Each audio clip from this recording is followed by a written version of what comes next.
Assalamualaikum warahmatullahi wabarakatuh. 21/8/2021, 11:26 pagi. Kesanggupan melahirkan fikiran, muka surat 34. Okey, banyak ni. 34, 35, 36, 37, 38. Hari baca dulu ke Mama baca dulu? Baca dulu. Baca dulu lah. Hari dulu. Kuat sikit. Kurangkan je. Di dalam kegiatan pergaulan dan perkumpulan di sana terdapat beberapa usaha yang berkesan untuk menyuburkan rasa kepercayaan kepada diri sendiri.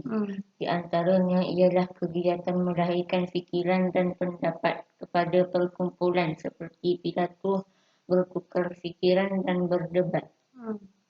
Apabila seorang menyertai kegiatan-kegiatan ini, maka dia harus menyertainya dengan minat dan harus jangan ragu-ragu mengeluarkan buah fikiran dan pendapat yang dianggap benar. Menyatakan pendapat-pendapat ini dengan gaya bahasa seterang dan mudah yang dapat, dan dia tidak perlu mengelamun mencari kata-kata besar dan berbunga-bunga. Kalau dia tidak mempunyai apa-apa pendapat dan fikiran tentang soal yang diperdebatkan oleh majlis itu, maka ia harus pula berani mengemukakan pertanyaan atau menuntut penjelasan tentang sesuatu yang agak sama dan menimbulkan kemuskilan. Gila. Tegasnya, di dalam suasana yang seperti ini, kita tidak harus duduk dengan lidah yang terkunci dan kepala yang mengelamun entah ke mana. Malah kita pasti menyertai dan memperdengarkan suara kita sama ada dalam bentuk mengeluarkan fikiran atau pertanyaan. Okey, hari pula.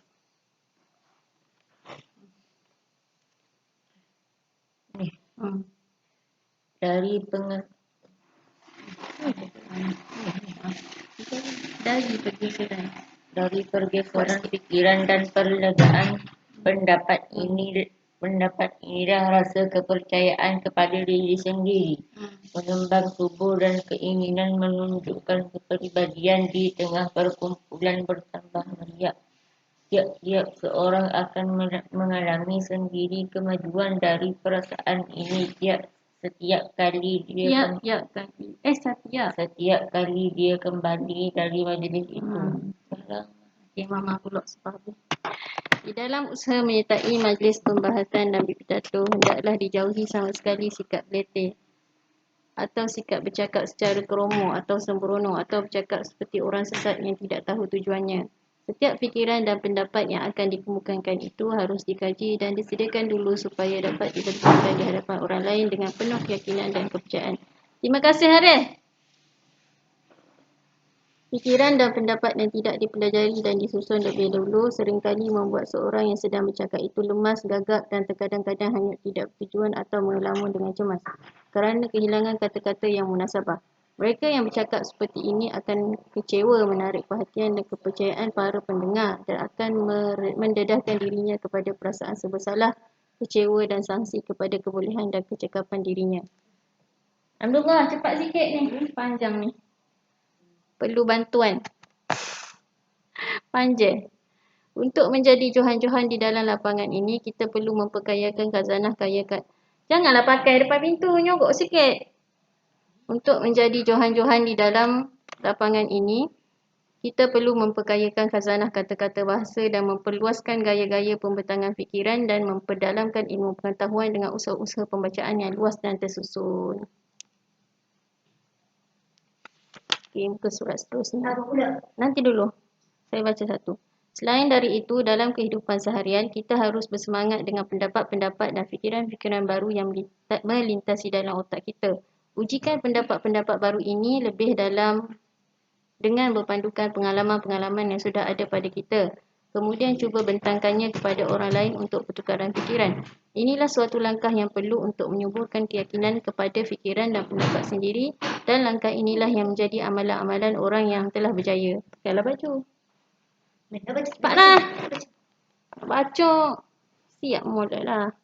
Jangan biarkan tiap-tiap fikiran yang baru atau ilham yang turun itu lalu begitu saja. Bahkan kita pasti memuliakannya dan ujikan keutuhan dan kelojikannya dengan renungan Renungan yang lebih jauh dengan jalan bertukar-tukar fikiran kerana seringkali fikiran yang terlintas sejenak waktu itu merupakan kunci pengetahuan yang penting. Kunci. Satu lagi penggan kejap. Banyak orang yang mengadu mengalami perasaan-perasaan takut, gentar dan serba salah ketika berucap atau berlakon di hadapan khalayak ramai. Perasaan dan pengalaman yang seperti ini memang biasa dan tabii pada orang yang mula-mula kali berucap dan berlakon. Kerana itulah saat ujian yang hebat sekali kerana rasa kepercayaan terhadap diri sendiri. Tutup mulut lah nak muak. Tetapi apabila perasaan dan pengalaman ini sentiasa mengacau dan ketenteraman seorang setiap kali dia menaiki pentas untuk berpidato atau berlakon, maka perihal ini mungkin disebabkan oleh beberapa faktor. Pertama, boleh jadi terlampau banyak mengenangkan dirinya di saat itu sehingga dia tidak dapat membulatkan fikirannya kepada mauduk ucapannya atau kepada peranan lakonannya. Alhamdulillah. Kedua, boleh jadi dia tidak mempunyai keyakinan yang cukup tinggi ni terhadap kebolehan dirinya sehingga dia merasa sangsi atas segala pendapat, buah fikiran atau gerak-geri lakonan yang hendak dikemukakan di hadapan khalayak ramai. Okey, Ketiga, boleh jadi Ketiga, boleh jadi di sana tidak ada rasa ketulusan dan kejujuran yang cukup dalam pengucapan pidato atau pertunjukan lakonannya.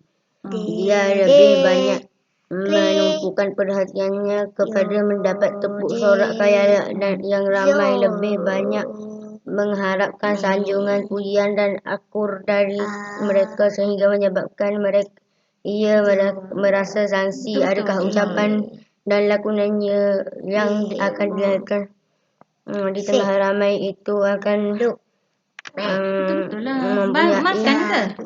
Makan ke? Mana tak ingat tu. Tu dah. Mengharap katanya. Lakonannya yang akan dilahirkan di tengah-tengah ramai itu mempunyai daya yang boleh memenangi tepuk sorak dan sanjungan orang ramai yang diidaminya itu. Dari sini timbullah rasa takut dan serba salah yang merosakkan ketenteraman perjalanan akal fikirannya dan melemahkan penumpuan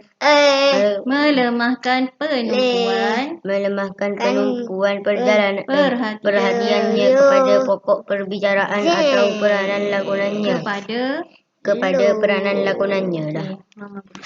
Mama bawa radio lah. Sebaliknya, jika dia berpidato dengan tulus dan jujur dengan maksud menerangkan pendapat dan buah fikirannya sejelas yang dapat atau berusaha menunjukkan lakonannya seindah yang terdaya dengan tidak mengira dan mengharapkan sama ada ucapan dan lakonannya itu akan dapat memenangi tepuk sorak dan sanjungan para hadirin atau tidak, maka sudah tentu dia akan berpidato dan berlakon dengan aman, tenang dan dengan penuh daya dan berisi, sedangkan tepuk sorak dan sanjungan ramai yang diidaminya itu akan berderai dengan sendirinya sahaja.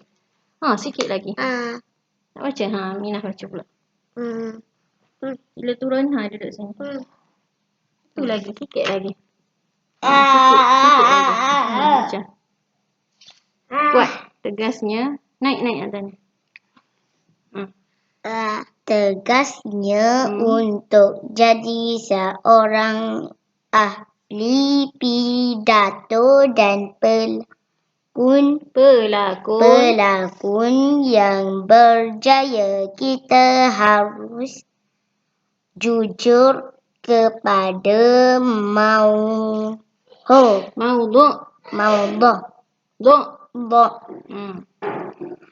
pidato dan kepada peranan lakonan yang diserahkan kepada kita, dan harus lupakan diri kita dan lupakan mata orang ramai dan lupakan pengharapan untuk memenangi tepuk dan sanjungan mereka. Muka surat berapa ni? 38. Okey, sekian. Terima kasih. Hari ni 12 Muharram. 1443 Hijri. Kalau tak silap lah.